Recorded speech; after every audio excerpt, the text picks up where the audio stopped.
Hi there, I'm Henry with Guitar Union, and I'm going to talk about doing uh, thirds on the guitar when we play them together. So, in the key of C, if I were to start on the first fret of the second string, which is C, and play the note underneath it, which is a higher E, sounds like that. Now, as I move up to each note in the scale, I'm going to play its corresponding third in the key of C. So, C plays with E, D plays with F, E plays with G, F plays with A, G plays with B, A with C, B with D, back to C. And then so as I move up and down the scale, it sounds like this.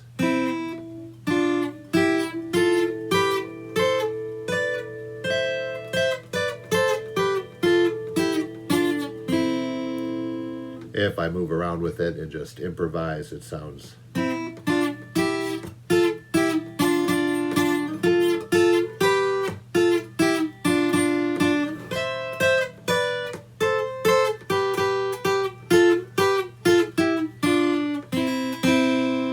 So that's a kind of a nice way to add a little harmony without playing full chords.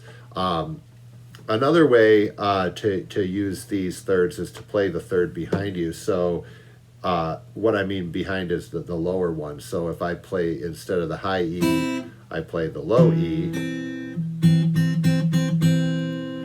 it's going to sound like this.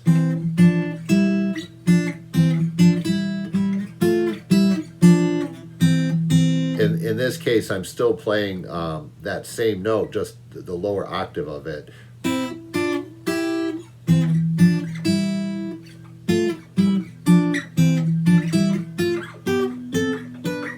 On our guitar neck diagrams, I have here the C major scale written on a single string just as I was playing it, and I have it here as well. In this example, I have starting with E, the same scale, just starting on E so that we could see its third each time. C to E is a third, D to F is a third, E to G is a third, F to A, G to B, A to C, B to D, and C to E. And then here we have the third being played below the C note. As we take a look at this, we see that in some cases the next note is a half step back on the next string, and then in some cases it's two half steps back or a whole step back. That's because this is a major third, and then this would be a minor third. So in C, E is the major third, D to F would be a minor third, E to G is a minor third, F to A is a major third, G to B is a major third, A to C is a minor third yet again, and then B to D is a minor third, and back to the major third. So out of 7 notes, there are 3 major thirds and 4 minor thirds. When we put the note behind us, it's actually at the interval. The inverse interval of a major third becomes a minor sixth, and then the inverse of a minor third becomes a major sixth. So if we were going from E, C would be a minor sixth away. From F, D would be a major sixth away. But we're kind of just seeing it as the third below and playing it as such. In other words, still rooting off of C, and it still sounds like we're in C when we do that. So in order to illustrate this, we could take this over here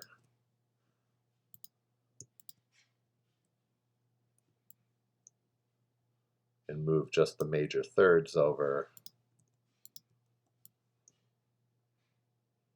Kind of helps us to see the shape of them. And as you're playing through these, it becomes important to memorize that which ones have the major third, which ones have the minor third, and because there's only 2 possibilities, it doesn't take that long to to commit it to memory. But a good practice is just to practice moving up and down the scale, and then finding the corresponding note. After a while, your ear will pick up if you've made a mistake because it just doesn't sound like it fits into the diatonic C major scale. So, if we were to start at a different fret and do this, we would simply keep the same pattern. Of course, all the notes would change, but all major scales are constructed in the same way with its whole step, half step pattern. So each one of these would have the same relationship to one another. So try this in C, try it in E, try it in E, try it in F, try it in any key. Enjoy. Let me know what you think. Hope you enjoyed it.